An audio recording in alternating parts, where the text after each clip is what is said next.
We're gathered here today for a moment of honesty, reflection, and opportunity to get better. Some travel lessons you don't learn from a cute packing list.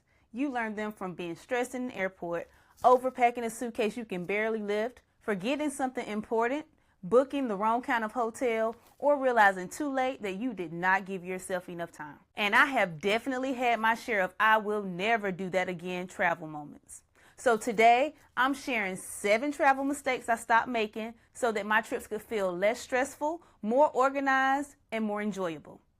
Because the goal is not to just go on the trip, we want to actually enjoy the trip. Now, if you're someone who loves travel, wants to travel more, is planning your next getaway, or you're just trying to become that person who looks calm and prepared at the airport, this video is for you. And if you're new here, welcome. My name is Phaedra. On this channel, we talk all things travel, lifestyle, travel as a lifestyle, and how to create moments that feel exciting but not overwhelming. If you watched any of my previous videos, you know that I'm a rare bird, as I don't solicit any subscribers. I want to build this community organically, and if you hit that subscribe button, I want it to be because you truly want to be a part of the Vibe Tribe, not because you feel pressured. So, now that I've gotten my TED Talk out the way, let's get to the real reason you're here. To be better than the beginner traveler me by not making these 7 travel mistakes. First travel mistake I stopped making is waiting until the last minute to pack. I know some people say they pack better under pressure, and maybe that works for them, but for me, last minute packing is how you end up with 3 black dresses, no pajamas, and forgetting your activity sneakers you plan to use for your ATV excursion. Because the sneakers you wore to the airport are your cute shoes, and who's trying to mess those up? So now I try to start my packing process at least a week before my trip because I am just a girl. And even though I use a what to wear checklist, there's a big chance I'll still need to relook at my options and scale down even more before leaving the house. What? I'm just a girl. Now, the second mistake is one that can quietly make your entire travel day more stressful before vacation even begins. Failing to check your travel details early enough. I used to assume once I booked the flight, hotel, cruise, or excursion, I was good. But now I know better. Before a trip, I always double check the details, my flight and hotel check-in times, confirmation numbers, transfers or transportation arrival times, baggage rules, and any reservation details I need to know ahead of time. Because small details can make a big difference. Maybe your hotel check-in time is not until 4 p.m., but your flight lands at 10 a.m. What do you plan to do during that 6-hour window? Are you planning to grab a bite to eat, stop by an outlet or mall?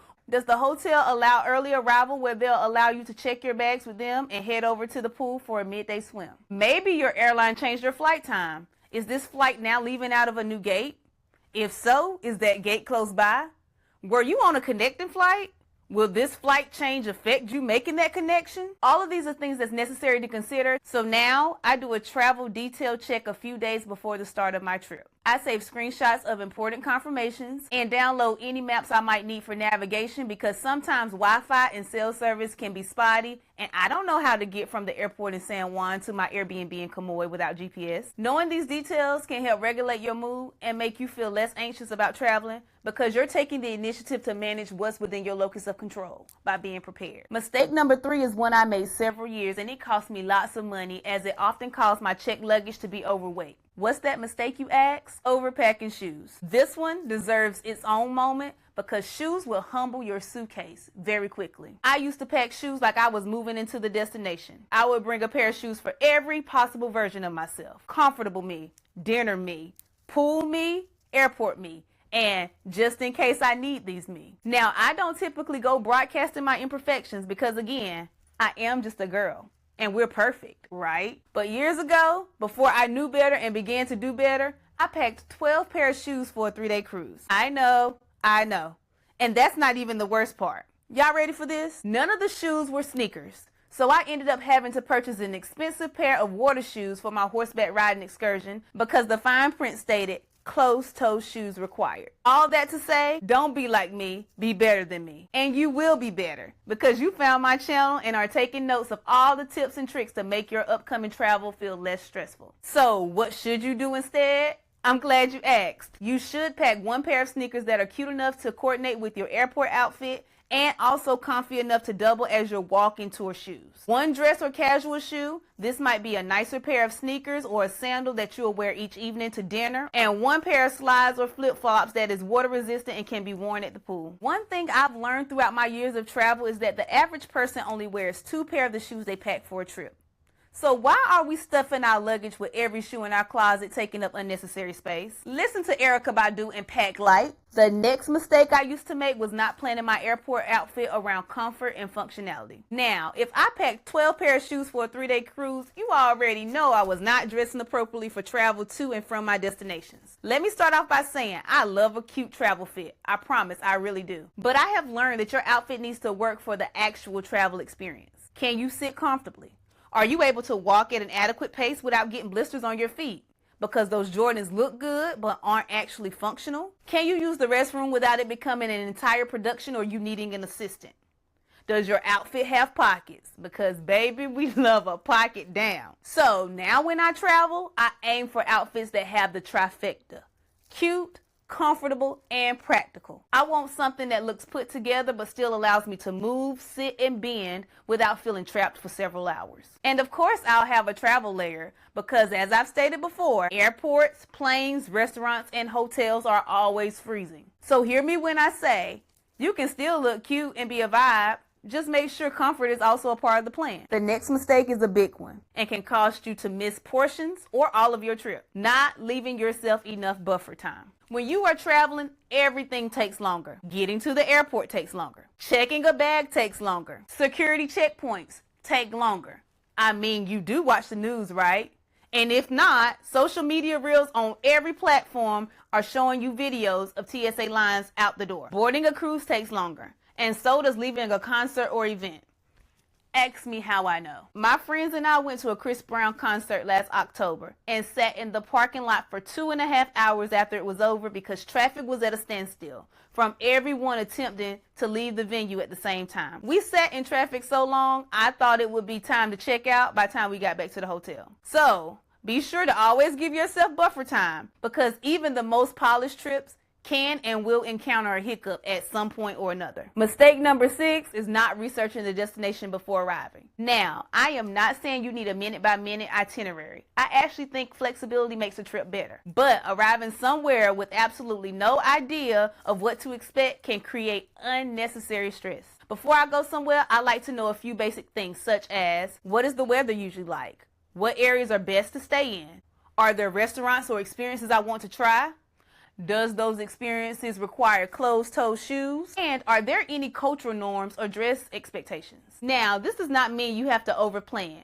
It just means you are not showing up completely unprepared. For example, a few years ago, I traveled to Dubai. During the trip, we spent a day in Abu Dhabi and visited the Sheikh Zayed Grand Mosque for a tour. Women entering the mosque were required to wear loose-fitted clothing that provided coverage from our wrists down to our ankles, as well as a hijab or other headscarf to cover our hair. Now imagine if I was unaware of these requirements. This lack of preparation would have caused me time, money, and a wasted opportunity to make once-in-a-lifetime memory. The last mistake I stopped making to ensure stress-free travel was trying to do too much on one trip. I used to feel like if I was going somewhere, I needed to see everything, do everything, eat everywhere, take all the pictures, visit all the landmarks, and squeeze every possible activity into my schedule. You come home exhausted instead of refreshed. You have photos, but no real memory of slowing down and being fully in the moment. You checked off a list, but you did not actually experience the place. Now, I try to choose a few things that really matter, do them, and leave space for free time. I often tell people, you shouldn't need a vacation from your vacation. Earlier this year, my partner and I traveled to Aruba for 4 days, and it was amazing.